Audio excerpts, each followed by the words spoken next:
Kitty kind of rules the house too. Yeah. Yeah. Hair, yeah, she's got hair on her. There you go. We're all likely to outlive our parents, but when our parents die, most of us do not get sentenced to live in regimented institutions. Years ago, the medical profession and overprotective parents believed that when aging parents could no longer care for their children with disabilities, it was best to place them in state institutions. Then they were sent to nursing homes. Then group living seemed to be the answer. People with disabilities have taught us the obvious. They have the same vision of adult life as everyone else does. A chance to live as independently as possible in their own home, to control who comes in through the door, to work at a real job, and to be surrounded by friends. Person-centered planning and new technology is making this easier to do.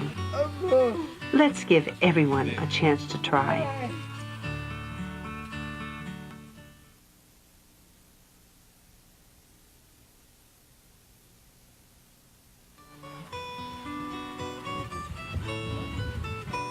Dohn, Robert, and their cat, Honey, chose to live with one another. Dohn and Robert have lived in institutions for many years, and then in several group homes. This is our family. Yeah, I did. Donald, Robert. Who's this? Honey. Honey. Honey. And Mom and Dad. Even Mama and Dad. Yeah. Don's parents, Leela and Don Bauer Sr., are pioneers in the areas of full community participation. They've been completely supportive in helping Don live in his own home with his friend Robert. Thanks to good planning, truly targeted to their own preferences, they now control their lives. They hire, fire, and give their own staff directions. Each is working at a job in the community where they have friends, and they use the public transportation system as well as anyone. There were times back when Donald was having a lot of seizures and basically couldn't do anything but be taken out with us and everything. Sometimes we would have to hang on him and he wore a helmet. Lord, the most I ever hoped for was him just to be able to get out of the house and get out in the community. And here he is, he's surviving by himself and cooking for himself and riding the bus himself and knows where he wants to go. Now, what do you boys do when the alarm goes off? Oh. Go out the door. Out the door, yeah. That's real good. That's very important when you want to live alone, that you know how to deal with the fire alarm. Yeah. Just show them how you get 911. What happens if you push that? Bed. Please come for Huh. and help you. Is mother's number on their program? Yeah. And staff and sister? Yeah. All right. I think that's the trouble with us parents. We have a tendency to be overprotective. I feel like I had to give up and break down and do a lot of things, but it's been all for his benefit because it's really hard to let loose. And I think that's still out there today, and I think that the folks that keep their disabled individuals with them through the years longer than we did even, they have even a harder time.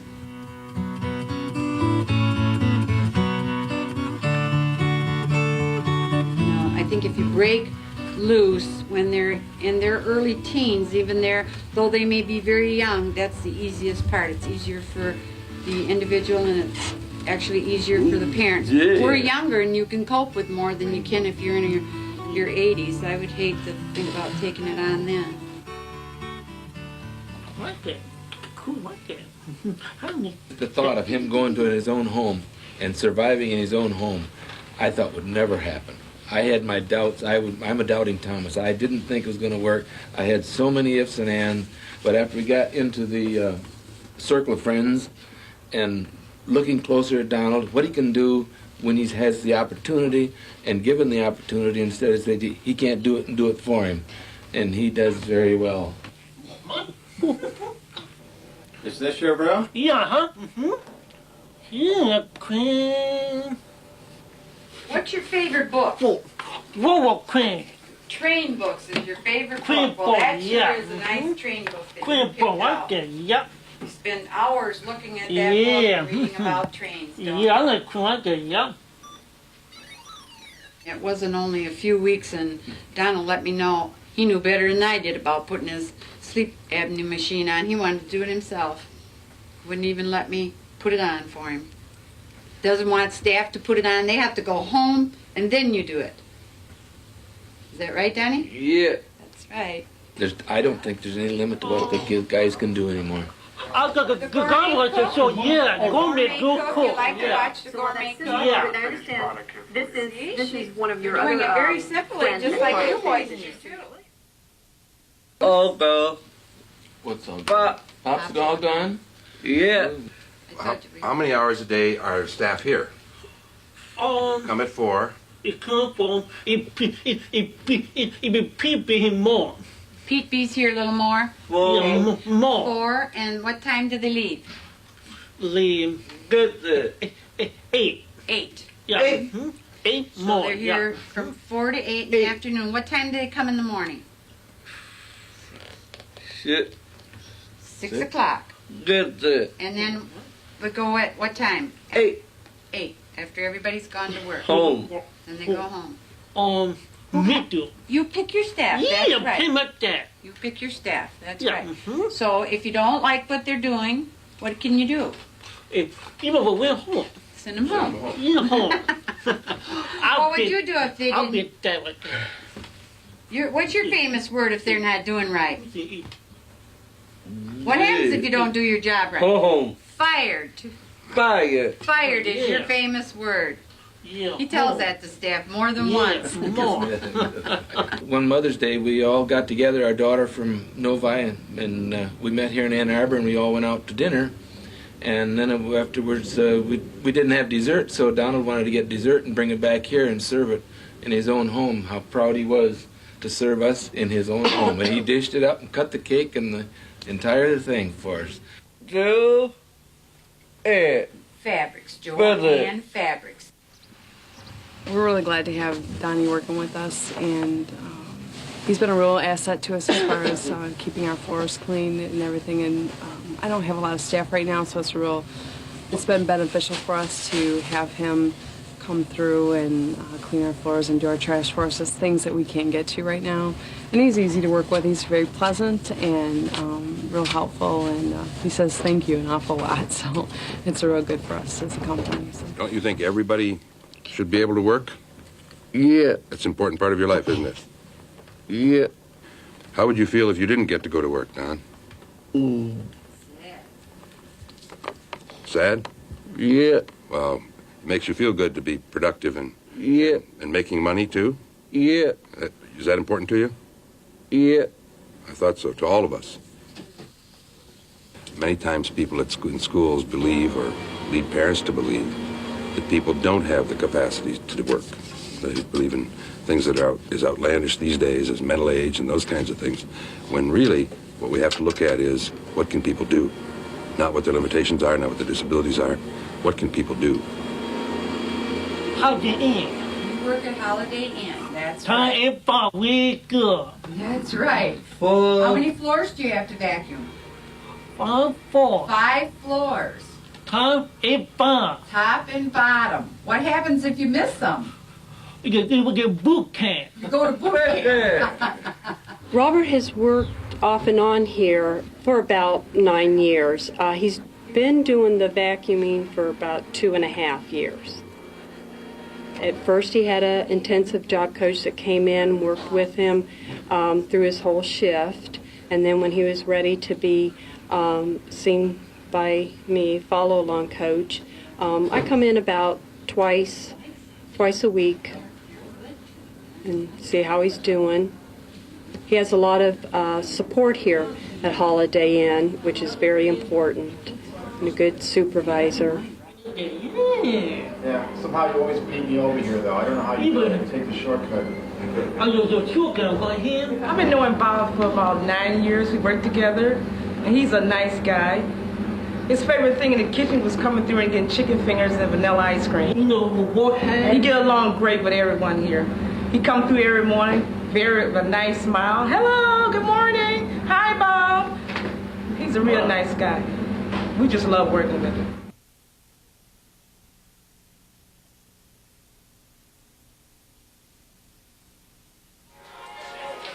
Becky's life revolves around her career at Zingerman's, which is Ann Arbor's most popular delicatessen. Zingerman's has a strong sense of social responsibility as part of their mission. Their aim is not just to sell deli items. They want to make their customers smile, and Becky has played an important role in this for 10 years. Everybody gets kind of excited when Becky shows up for her shift, and it's kind of time to stop, and everybody says, hi Becky, and are you ready to go out today? Zingerman's even named a sandwich after her.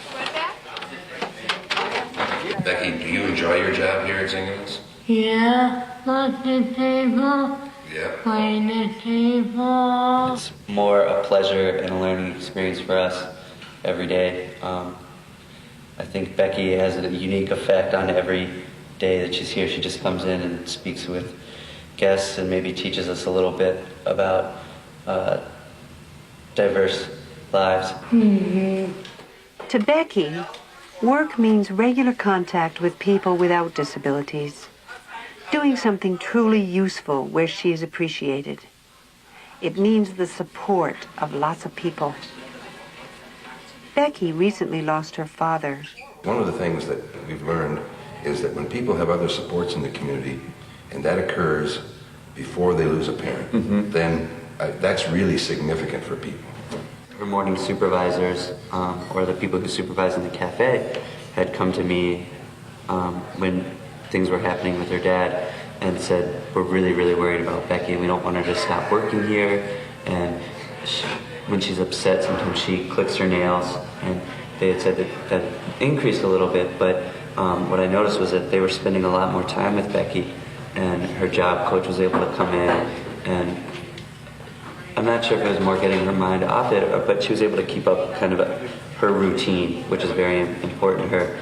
And I think what she found was that a lot of people were there for her, that it was helpful, and it was very interesting to watch her go through, and in a sense I think we all went through it together, and it taught us a lot. Uh-oh, probably all set there, huh? You want to ring it out? She's probably the hardest working. I mean, she comes in every day and is extremely diligent, and she has her routine down, and she really sets an example for most of the staff. Any one of us appreciates the friendly involvement of our co-workers. Why should people with disabilities be any different? Every day you come in, you see Eliza and Nicole. You guys get ready to get out and work on the floor. Work on the floor.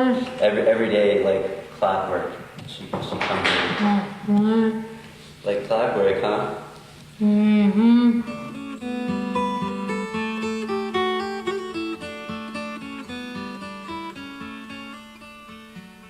Your mom was kind of stuck between believing what the professionals said and then what she wanted for you. And so we had to have some meetings, didn't we, over time? But your mom was one of your strongest supporters. And your mom, once she learned what you wanted and that it was possible, she helped make sure you didn't go to a nursing home, that you didn't stay in an institution, right? Rayford was in a state institution for many years and then in a nursing home where he met Debbie. It took a doctor from the community who knows Rayford to insist that he could live in his own apartment. In spite of his serious medical condition, there was no reason for Rayford to be in a nursing home.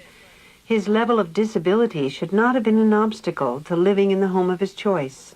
Ray's good to you? Yeah, a very good person. Oh, I know he's a good person. Yeah, but I try to help what he needs. I advocate for it. That's what means to be husband and wife, huh? I advocate. You advocate for your husband and for yourself and for other people with disabilities. Right. Rayford and Debbie are now married. They have their own place and staff. Their version of the American dream. Hello, Rayford. These are pictures from Ray and Debbie's wedding. One of them there, we're getting to the point of cutting the cake. There were lots of relatives there. It was a very happy occasion. They both have lots of friends, so we filled our entire conference room. And this is their record of pictures they chose to keep from that day.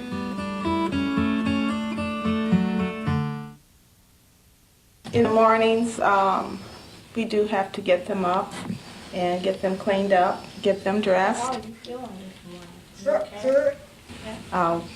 Ray gets his feedings, Debbie gets breakfast. Are you comfortable right there, Ray, like in that position? After they have gotten situated, what we do is we pick up the homes, we do the laundry, we do the dishes. You know, we basically clean up, make sure everything is as neat as possible, and fixing their meals and making sure they get their meds. Rayford made the decision to have a tube installed after consulting with doctors and other things. Ray is an activist. He's gone to Washington, D.C. to protest. He's done the kinds of things that are necessary to make sure everybody's alerted to the rights of people with disabilities. Making sure that they're not subject to euthanasia through physician-assisted suicide, to making sure that everybody else gets the opportunity to live in their own places. They've got clippings of activism here. They're activists in the truest sense of the word. Debbie is wearing a sweatshirt from ADAPT.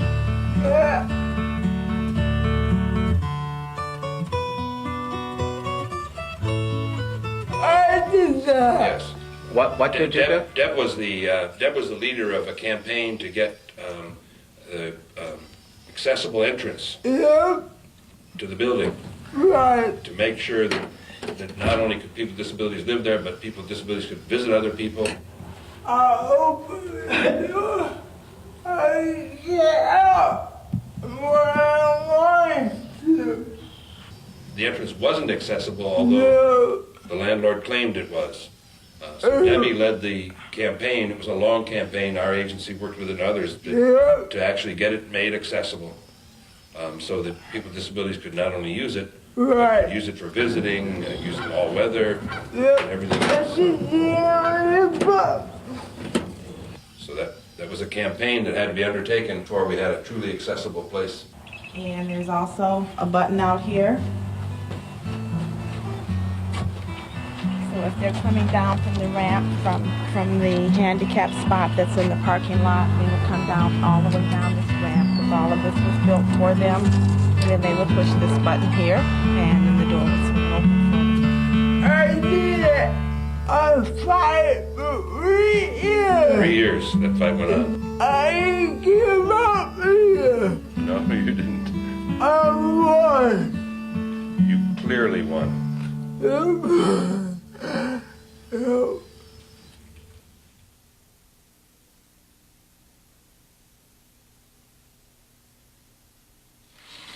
Gail's life is a testimony to how far people can go if we just don't hold them back. While Gail doesn't speak well, she does write. And her gestures, as well as her smile, say even more than words. Gail was rescued from a nursing home and placed in a group home. But she clearly did not want to stay there. This is Gail's Trixie lift. This is one of the big pieces of equipment that Gail uses in order to transfer her. This piece of equipment is very important in Gail's life because it does allow her to transfer safely and comfortably. You've been the lead staff, the manager of the Yes, staff. I have. And McKee's also your friend, right? Okay. But let me ask you the question, who's the boss? You. Okay. And so you're the boss of your staff? You're the boss in your apartment? Boss of your own life? All right. Good. Good. Is that how you want it to be? You've lived in places before where other people were the boss, didn't you? Would you ever think about going back to a group home or even worse, a nursing home? No. All right. I don't think we'd let that happen. This is Gail's kitchen. This is where Gail's meals are prepared. And sometimes she has room to come in to watch and to chat with the staff as they're helping to prepare her meal. I coordinate the things that Gail needs as far as her daily living skills and just the different things. No 2 days are alike. There's no meal schedule or an outing schedule. You know, it's whatever Gail wakes up and feels like doing or whatever she wants is, we adhere to that. The way the rest of us live our lives, right? Exactly. And they're just here to assist in those daily duties. Is Gail a good boss? Gail was a great boss.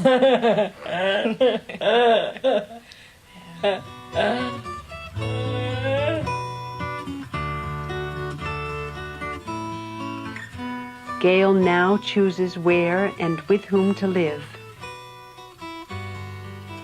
She's completed an art program at a local community college. She's searching for a career and she's contemplating marriage. Gail is in control. And now you're thinking about joining the world of work? That's your next goal? And you'd like to use what you've learned in school, use what your training was at the community college. So you want a job in the art field? Okay. Because you took art and you took computers, that kind of stuff. All right. Gail, you said that people should be encouraged to live their own lives and get their own places and things. What would you say to moms and dads who worry about their sons and daughters making their own decisions and living in their own places? What should we say to them?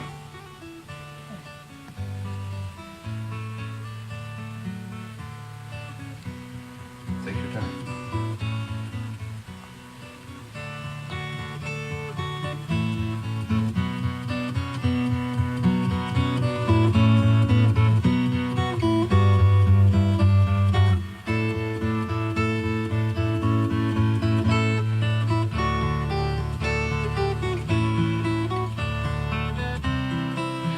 Gail says give them a chance to try. What people need to understand, especially parents, is that this is possible for everyone. The level of disability, medical needs, they don't matter. What matters is early planning, giving people a chance, allowing people to express and show their capacities and their abilities.